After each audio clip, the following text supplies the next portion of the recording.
So, good morning class.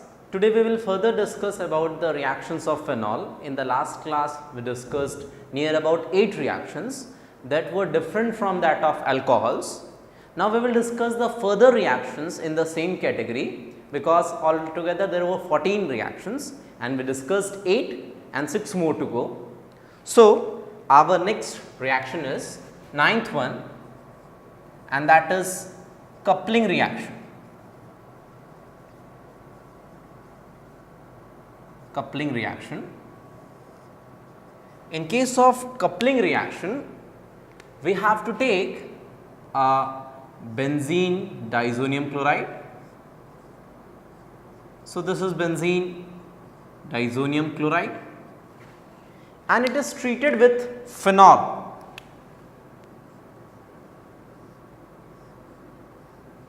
So, this is phenol. In the presence of alkali medium, the reaction takes place in alkali medium and near about 278 Kelvin. So, while doing so, this HCl is eliminated, this chlorine atom and this hydrogen atom is eliminated in the form of HCl, and a para-azo dye is formed as a product. So, this is benzene diazonium chloride, benzene diazonium chloride, and this is phenol. And there is a linkage of 2 nitrogen atom and the 2 phenyl rings are attached through this nitrogen atoms. So, our product would be, this is our first phenyl ring, then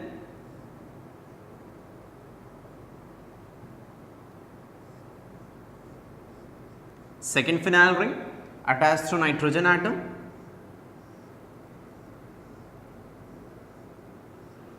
so this is our product, and since it has the OH group attached over here, so its name would be para hydroxy azobenzene, para hydroxy azobenzene. So, next reaction is coupling reaction. In case of coupling reaction, benzene diazonium chloride is treated with phenol. When benzene diazonium chloride is treated with phenol, this chloride ion and this hydrogen atom, it is eliminated in the form of HCl, hydrochloric acid, HCl molecule, and these 2 phenyl rings got attached with these 2 nitrogen bonding or nitrogen linkage, and hence there is a name azo, because nitrogen is acting like a linkage between the 2 phenyl rings. So, these 2 nitrogen atoms are attached and leads to the formation of para hydroxy azobenzene. So, this was our 9th reaction, that was coupling reaction.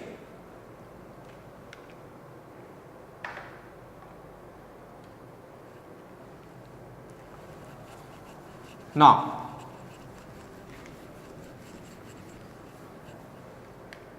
tenth reaction,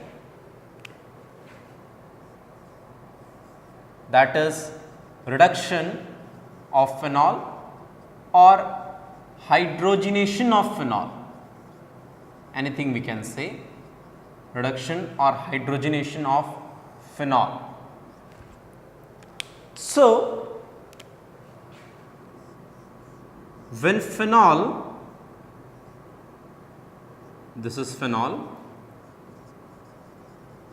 when it is reduced in the presence of nickel at 573 to 633 Kelvin, so this phenyl ring loses its aromaticity, and after losing its aromaticity, it is converted into cyclohexanol.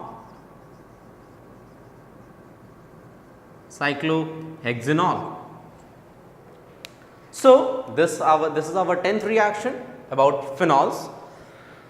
So, this is the case of reduction or hydrogenation, that is addition of hydrogens. So, when phenol is reduced in the presence of nickel at 573 to 633 Kelvin, so this phenol, this phenyl ring loses its aromaticity, that is its delocalization is lost, and this after losing its aromaticity gets converted into cyclohexanol.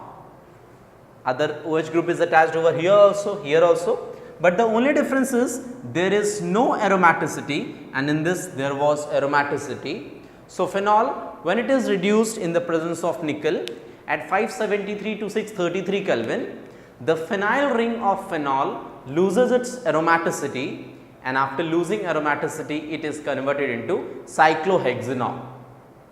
So, this was our next reaction, 10th reaction. Next is our 11th reaction, oxidation. Next is our oxidation. So, the process of oxidation in phenol can take place by 3 mechanisms or by 3 different methods. By 3 mechanisms. Oxidation in case of phenols, and these 3 mechanisms are: first is in the presence of atmospheric air, second is in the presence of alkaline KMnO4, potassium permanganate, and the third one is in the presence of potassium persulfate, also known as ALPS persulfate reaction.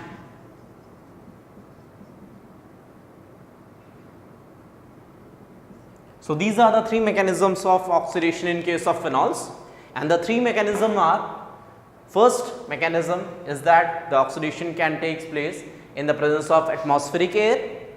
The second is it can take place in the presence of alkaline KMnO4, because alkaline KMnO4 is also an oxidizing agent, and the next is in the presence of K2S2O8, that is potassium persulfate, and it is also known as ALPS persulfate reaction, because ALPS was a scientist who discovered oxidation of phenols in case of potassium persulfate. So, these 3 mechanisms of oxidation we have to discuss.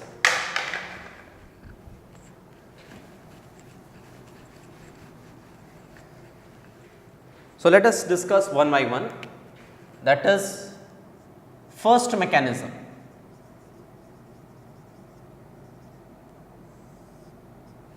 And the first mechanism is in the presence of atmospheric air, in the presence of atmospheric air. So, let us see how the process goes.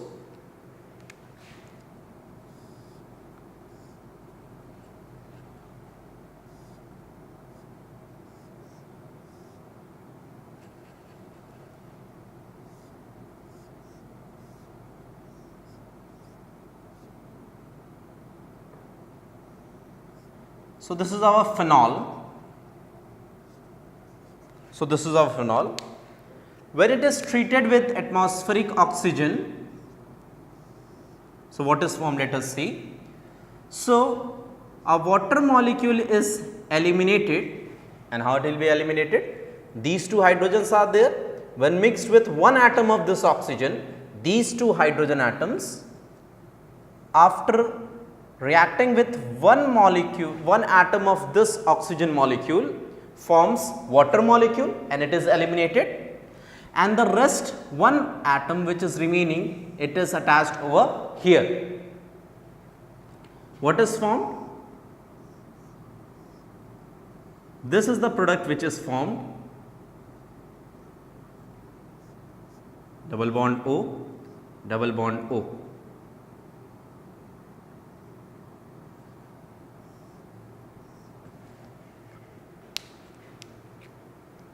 It is called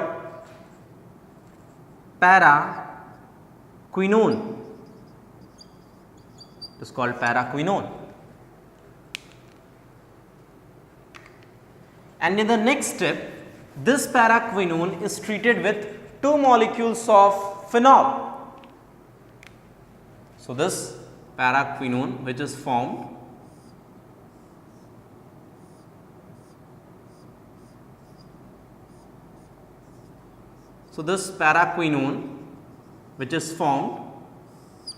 it is treated with 2 molecules of phenol, 2 molecules of phenol,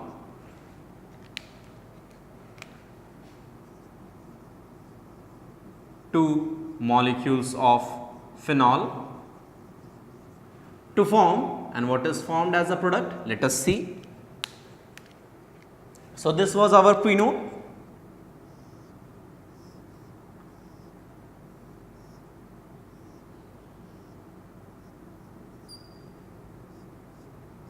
This is our quinone, and the 2 phenol molecules are arranged like this.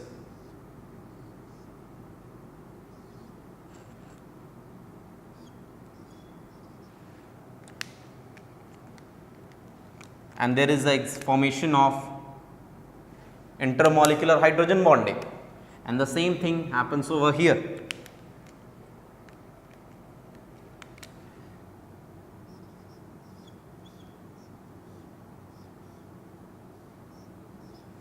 And this product is called benzophenone.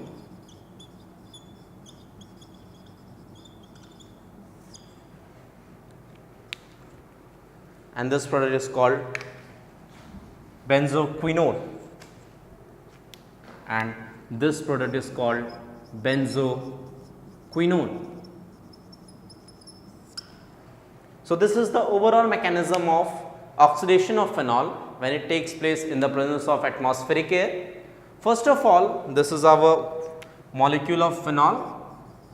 When it is treated with oxygen, atmospheric oxygen, so these 2 hydrogen atoms combine with 1 atom of this oxygen to form water molecule, and it is eliminated, and the other oxygen atom is attached over here, leading to the formation of paraquinone. After this paraquinone reacts with 2 molecules of phenol. So, this is our molecule of paraquinone, and these 2 phenol molecules are arranged one on the either sides, one on the left side and one on the right side, and there is a formation of intermolecular hydrogen bonding between the oxygen atom of quinone and hydrogen atom of the 2 phenol molecules. So, this is the formation of intermolecular hydrogen bonding.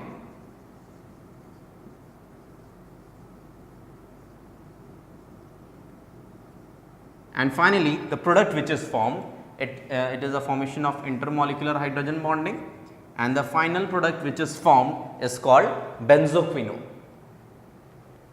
Now, let us see the next reactions related to oxidation. This was the first mechanism.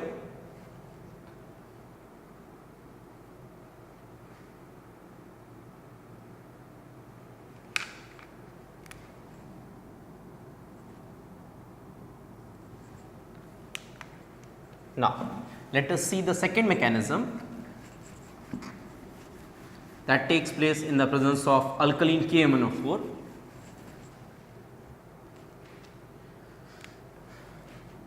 Now, second mechanism of oxidation, and it takes place in the presence of alkaline KMnO4, potassium permanganate. So, this is a quite simple process. So, let it be a phenol molecule. So, this is phenol. When it is treated with 9 atoms of oxygen, or better I shall write 9 oxygen atoms, in the presence of alkali KMnO4. So, what is formed as a product? Let us see. It forms tartaric acid CHOH, COOH, CHOH, COOH, and this is called tartaric acid.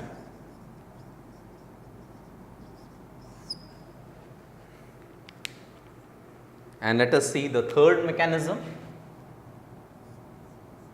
of oxidation,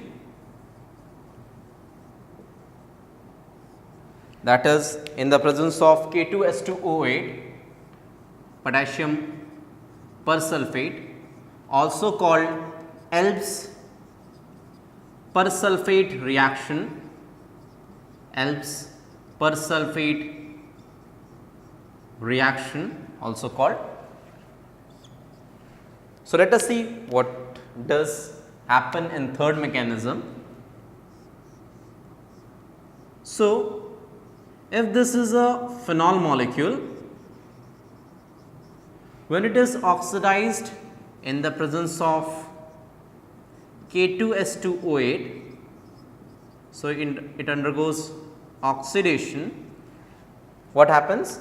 This potassium persulfate introduces a OH group. So, this K2S2O8 introduces a OH group mainly at ortho position,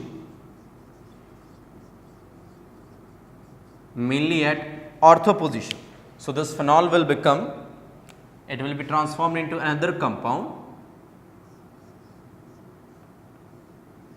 OH and again one OH, and it forms catechol. But if already ortho is not free or it is already occupied by some group like this compound, so when it is oxidized in the presence of K2S2O8 and it is oxidized, so it will introduce the OH group at para position.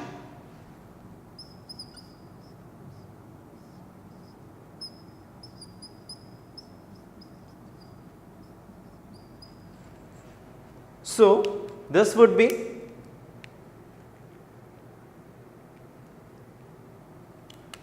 orthohydroxy, it would be orthohydroxy toluene, and it is para hydroxy toluene. So, this is the overall mechanism of oxidation of phenols. So, there were three mechanism of oxidation of phenol. The first mechanism is in the presence of atmospheric oxygen, second is in the presence of alkali KMnO4, and the third is in the presence of potassium persulfate K2S2O8. The first mechanism wherein we had reaction of phenol with atmospheric oxygen. In the first step, it leads to the formation of paraquinone, and in the second step, that paraquinone reacts with two molecules of phenol, and the two molecules of phenol are arranged on the two sides of the paraquinone, and they are linked by intermolecular hydrogen bonding, and this entire compound was called benzoquinone. In the second mechanism, that is in presence of alkali KMnO4, when phenol is oxidized in the presence of 9 atoms of oxygen, in the presence of alkali KMnO4, it leads to the formation of tartaric acid CHOH-COH, CHOH-COH, this is tartaric acid. And in the third mechanism, that is in the presence of potassium persulfate, also called Elb's persulfate reaction. So, what this persulfate does? It introduces a OH group mainly at ortho position, and if ortho position is already occupied, it introduces the OH group at para position. So, when phenol is treated with K2S2O8, then it introduces, because ortho position is free, so OH group would be introduced at ortho position, leads to the formation of catechol, and if in this case, if ortho position is already occupied, then the OH group is introduced at para position, So, when orthohydroxytoluene was treated with K2S2O8 and it was oxidized, it leads to the formation of para-hydroxytoluene, because in this ortho position was already occupied by a methyl group. So, the OH group was introduced at para position. So, the potassium persulfate mainly introduces the OH group at ortho position, and if ortho position is already occupied, then it introduces the OH group at para position. So, this was the three mechanisms related to oxidation.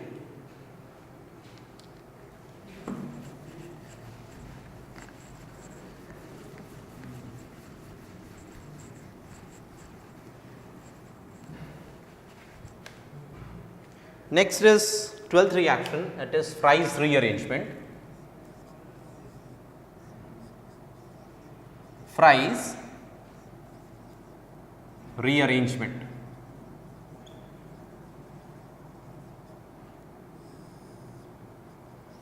So, what happens in Fry's rearrangement? This is our phenol. When phenol is treated with acetic anhydride,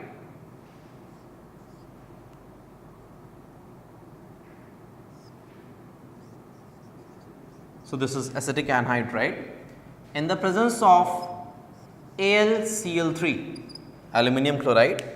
So, what happens?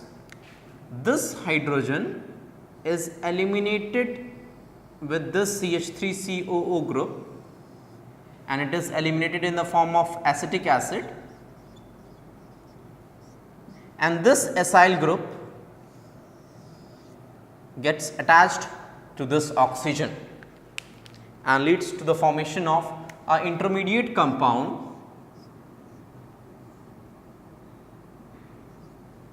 OCOCH3.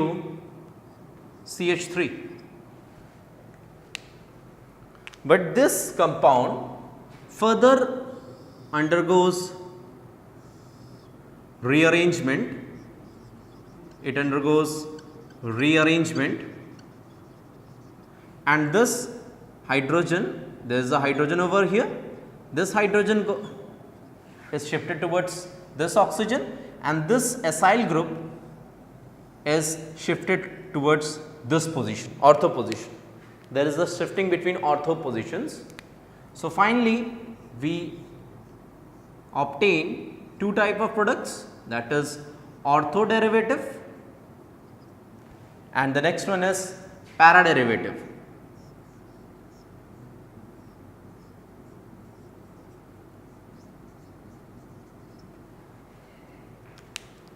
So, this is orthohydroxy acetophenone,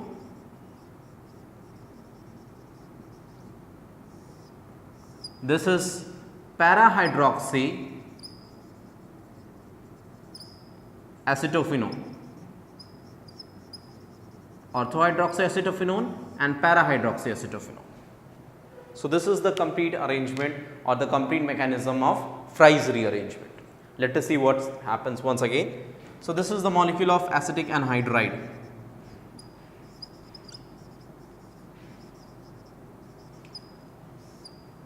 So, what happens when phenol is treated with a molecule of acetic anhydride?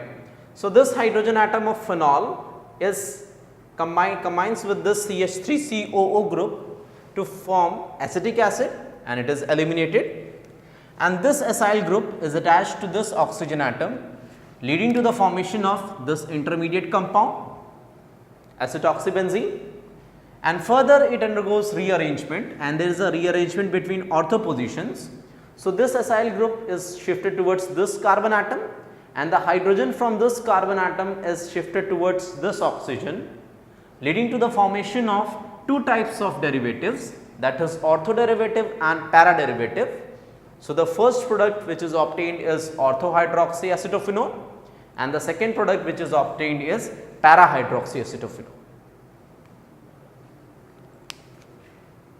So, this was the 12th reaction.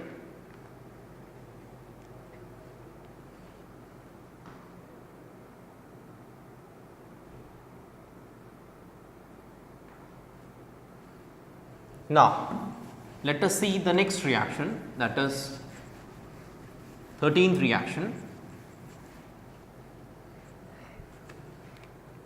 and it is Reamer-Tiemann reaction. Reamer-Tiemann reaction. And from Reamer-Tiemann reaction, we can prepare two aromatic compounds, two types of aromatic compounds. First of all, we can prepare a aldehyde, that is salicyldehyde, and the other one we can prepare is salicylic acid. So, both the compounds can be prepared from Reamer-Tiemann reaction, both salicyldehyde and salicylic acid both can be prepared. But the only difference is this: for the preparation of salicyldehyde, we have to react phenol with chloroform, that is CHCl3, and for the preparation of salicylic acid, we have to treat phenol with carbon tetrachloride, or tetrachloromethane as the name can be. So, first we will see the preparation of salicyldehyde by Reamer-Tiemann reaction, and next we will see the preparation of salicylic acid by Reamer-Tiemann reaction. So, let us see. So, we are going to see the first one, that is preparation of salicyldehyde.